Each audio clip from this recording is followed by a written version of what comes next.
At exactly 9:40 p.m. on October 14th, 1907, a man collapsed mid-dinner, poisoned, while the person sitting across from him simply disappeared without a trace. No struggle, no witnesses, no way out. Just one question. Who was sitting across from Arthur Bell? Arthur Bell was not an easy man to deceive.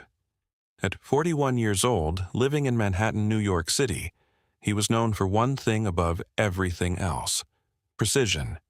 Every decision calculated, every risk measured. A man who trusted numbers more than people. Which is why what happened that night makes no sense. Because just hours before his death, at around 10:15 a.m., Arthur received a handwritten letter, short, direct, unsettling. You are invited for dinner tonight at 8 p.m. There are matters you need to understand. You will know why you came. A friend. No full name, no explanation, no reason, and yet he went. Why would a man like Arthur Bell accept an invitation from someone who refused to identify themselves? That decision would cost him his life. By 7:55 p.m., witnesses saw him stepping out of a carriage on West 47th Street. The townhouse at number 312 stood quiet, almost too quiet, wedged between two taller buildings. Nothing about it looked unusual, but inside, everything had already been decided. At exactly 9:40 p.m., neighbors reported hearing a sharp sound, like glass hitting the floor. Moments later, silence. Not the normal kind, the kind that feels wrong.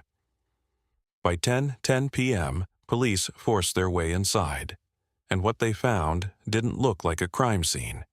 It looked like a performance. Arthur Bell was lying on the dining room floor, his body twisted slightly to one side, fingers still wrapped around a wine glass. His face pale, lips faintly blue. Dead. On the table, 2 plates had been carefully arranged. Only one had been touched. His. The second plate sat untouched, waiting, as if someone had planned to sit there, watch, and leave. No. Overturned furniture, no signs of panic, no attempt to escape, which meant one thing. Whoever did this never intended to stay. The doctor arrived at 10:32 p.m. One look at Arthur, and the room changed. This wasn't natural, this wasn't sudden illness. There was no struggle because there didn't need to be. The poison had already done its job, not a heart attack, not an accident. Cyanide, fast, silent, final.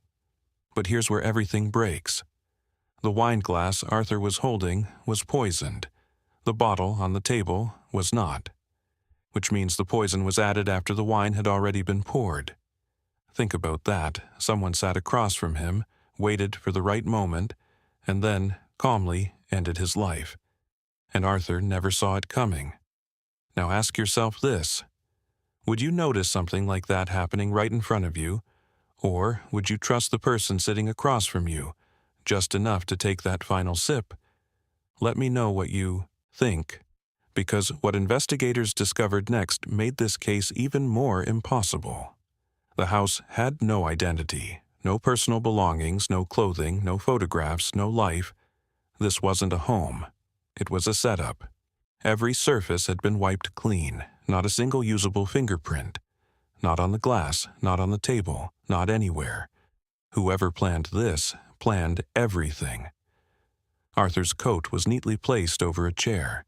Inside, police found the letter. But something wasn't right. The ink. Parts of the message appeared slightly altered, as if someone had rewritten certain words after it was first written. And the signature, a friend, did not match the rest of the handwriting. It had been added later, which means Arthur wasn't invited by a friend. He was led. And by that point, it was already too late. Now, here's where the case shifts from strange to calculated. Because Arthur Bell had been working on something. Quietly. In the weeks before his death, he had been investigating financial records tied to several high-level businesses in New York. Missing funds, altered accounts, money that had simply disappeared. And he was close, very close. But after his death, all of his documents were gone. Not scattered, not stolen violently, just removed. Cleanly, silently, like they had never existed. Which raises a question that changes everything. Was this dinner invitation really about a meeting? Or was it an execution disguised as one? Because whoever sent that letter knew exactly how to get him there. And more importantly, knew he wouldn't say no. Which means this wasn't random, this was personal. 4 days later, on October 18th, a small detail surfaced. A waiter from a cafe on Broadway came forward. He claimed that earlier that same day, around 3:15 p.m., Arthur had been sitting with another man. Well-dressed, calm, quiet. They spoke briefly, then left together. The second man was never identified. No name, no record, no trace, just a ghost who walked into Arthur's life that afternoon and erased it by night. Months passed, no arrests, no suspects. The case slowly faded from public attention, but internally it never closed. Because nothing about it made sense, not the house, not the letter, not the missing evidence, and certainly not the man who vanished into nothing. Before we go further, I want to know something. Do you think Arthur Bell knew exactly who he was meeting that night? Or did he walk into a trap he never saw coming? Drop your answer below. And if stories like this keep you hooked, take a second to like the video and subscribe. It genuinely helps bring more of these real cases to light. Now, here's the part that still haunts investigators. The townhouse at 312 West 47th Street was rented under a false name. Edward Collins. No such person existed.